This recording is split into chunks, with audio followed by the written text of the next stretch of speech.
माँ, मुझे कुछ महीनों के लिए विदेश जाना पड़ रहा है। तेरे रहने का इंतजाम मैंने करा दिया है।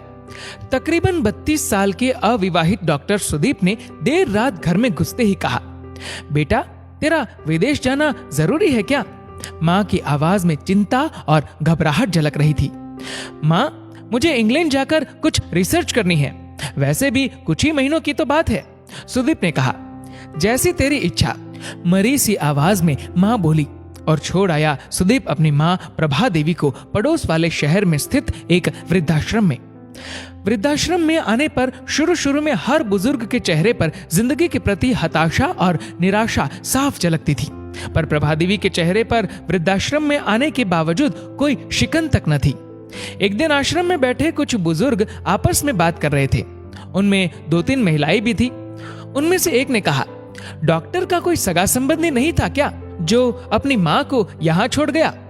तो वहां बैठी एक महिला बोली, प्रभा देवी के पति की मौत जवानी में ही हो गई थी। तब सुदीप करीब 4 साल का था। पति की मौत के बाद प्रभा देवी और उसकी बेटी को रहने और खाने के लाले पड़ गए। तब किसी भी रिश्तेदार ने उनकी मदद नहीं की। प्रभा देवी ने लोगों के कपड़े सिल कर अपने बेटे को पढ़ाया। बेटा भी पढ़ने में बहुत तेज था, तभी तो वो डॉक्टर बन सका। वृद्धाश्रम में करीब 6 महीने गुजर जाने के बाद एक दिन प्रभा देवी ने आश्रम के संचालक रामकिशन शर्मा जी के ऑफिस के फोन से अपने बेटे के मोबाइल नंबर पर फोन किया और कहा, सुदीप, तुम हिंदुस्तान आ गए हो या अभी इंग्लैंड में ही हो? माँ, अभी तो मैं इंग्लैंड में ही हूँ, सुदीप का जवाब था। 3-3, 4-4 महीने के अंतराल पर प्रभा देवी सुदीप को फोन करती। उसका एक ही जवाब होता, मैं अभी वही हूँ, जैसे ही अपने देश आऊंगा तुझे बता दूंगा। इस तरह तकरीबन 2 साल गुजर गए। अब तो वृद्धाश्रम के लोग भी कहने लगे कि देखो कैसा चालाक बेटा निकला, कितने धोखे से अपनी माँ को यहाँ छोड़ गया।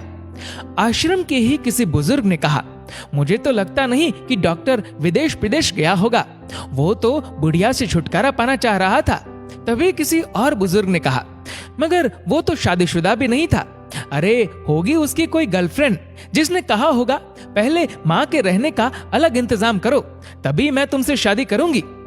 2 साल आश्रम में रहने के बाद अब प्रभा देवी को भी अपनी नियति का पता चल गया। बेटे का गम उसे अंदर ही अंदर खाने लगा। वो बुरी तरह टूट गई। 2 साल आश्रम में और रहने के बाद एक दिन प्रभा देवी की मौत हो गई। उसकी मौत पर आश्रम के लोगों ने आश्रम के संचालक शर्मा जी से कहा, इसकी मौत की खबर इसके बेटे को तो दे दो। हमें तो लगता नहीं कि वो विदेश में होगा, वो होगा यहीं कहीं अपने देश में। इसके बेटे को मैं कैसे खबर करूं? उसे मरे तो 3 साल हो गए। शर्मा जी की ये बात सुन वहां पर उपस्थित सभी लोग हैरान रह गए। उनमें से एक बोला, अगर उसे मरे 3 साल हो गए तो प्रभा देवी से मोबाइल पर कौन बात करता था? वो मोबाइल तो मेरे पास है जिसमें उसके बेटे की रिकॉर्डेड आवाज है। शर्मा जी बोले, पर ऐसा क्यों? किसी ने पूछा।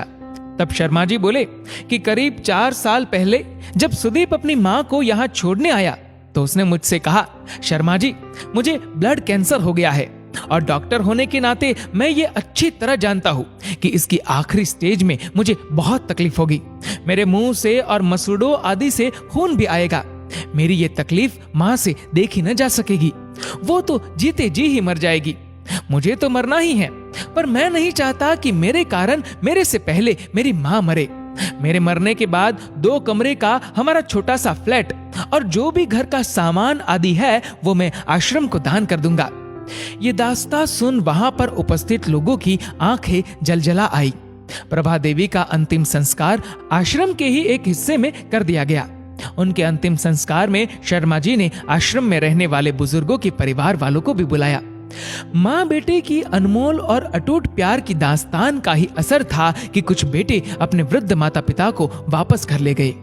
दोस्तों, इस वीडियो को लेकर आपकी क्या राय है नीचे कमेंट करके जरूर बताएगा। और अगर आपको वीडियो अच्छा लगा हो तो इस वीडियो को लाइक करेगा, शेयर करेगा ज्यादा से ज्यादा लोगों तक, और ऐसे ही और भी इंस्पिरेशनल वीडियोस के लिए सब्सक्राइब करें हमारे यूट्यूब चैनल को और फेसबुक पर फॉलो करें हमारे पेज को। धन्यवाद।